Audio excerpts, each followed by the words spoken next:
ချစ်တဲ့အားလုံးပဲမင်္ဂလာပါလက်တဲလုံးရင်းနဲ့ကြောင်ညာလေးဝင်ပြစေအောင်ရှင်လက်တဲလောက်တာလေးကိုလည်းကြည့်ပေးကြပါအောင်เนาะပထမဆုံးနေနဲ့ဒီ set clear တော့မနေ့ပြန် page ကနေ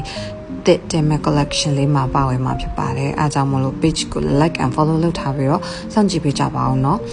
အဲ့တော့အခုပထမဆုံးပြပြရှင်တာကအန်ရဲ့ Nails by Ann ကလုပ်ငန်းကလေးอ่ะပေါ့နော်ထိုင်းနိုင်ငံမှာ loss ရှိပါတယ်အားကြောင့်မို့လို့ထိုင်းနိုင်ငံတဝ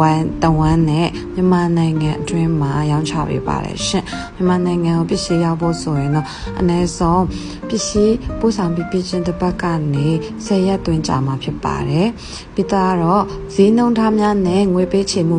အစီအစဉ်များကိုသိချင်တယ်ဆိုရှင်လေ page မှာ post လေးရှိပါတယ်ဖတ်ကြည့်ပေးပါအောင်နော်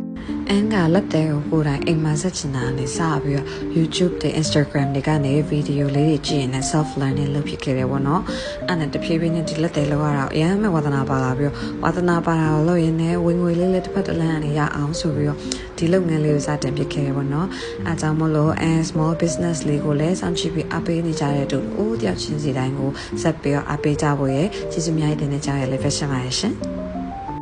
ကလတဲလေးကိုနောက်ဆုံးနေနဲ့ဟိုနေရာဒီနေရာလေးတွေမှာခုလိုမျိုး iridescent ကြောက်ကလေးတွေကိုထည့်ပေးသွားလို့ရှိရင်เนาะတော့ကုတ်လေးကိုသုံးပြီးရင်ပြပါပြီ camera ပြန် page မှာ full set လေးကိုစမ်းကြည့်ပြပါအောင်ရှင် bye